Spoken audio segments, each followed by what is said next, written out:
ആ പുട്ടാണോ? എന്നാ ഇത്തിരി കഞ്ഞി കുടിക്കാം.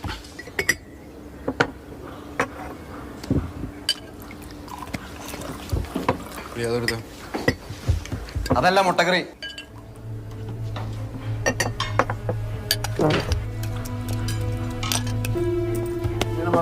ഇതല്ലേ സൈമൺസിനോട് ഉണ്ടായിരുന്ന പൊട്ടുമുട്ടക്കറിയൊക്കെ ഉണ്ട്. ഇരിക്ക് മോളെ, പ്ലേറ്റ് എടുക്ക്. സൈമൺ അച്ഛന് മേടയൊക്കെ നല്ല ഫിഷ് മോളിയും ബീഫ് സ്റ്റൂ ഒക്കെ ഉള്ളപ്പോ ഈ മുട്ടക്കറിയൊക്കെ അച്ഛന് പിടിക്കുക. എന്നാ പിന്നെ ഇവിടെ കിടന്ന് വട്ടം ചവിട്ടാണ്ട് സൈമൺ വിട്ടോ. രണ്ട് ചേച്ചി ഞാൻ പോണേ. ജെസ്സി ബികോം അല്ലേ? അതെ. എന്തേ മൈക്കിലപ്പ? അല്ല, നമ്മുടെ മണിസാറിന് ഒരു അസിസ്റ്റന്റിന് വേണമായിരുന്നു. നമുക്കത് ചെയ്യാല. അതാകുമ്പോ ആ ശമ്പളവും പുറത്തു പോകല.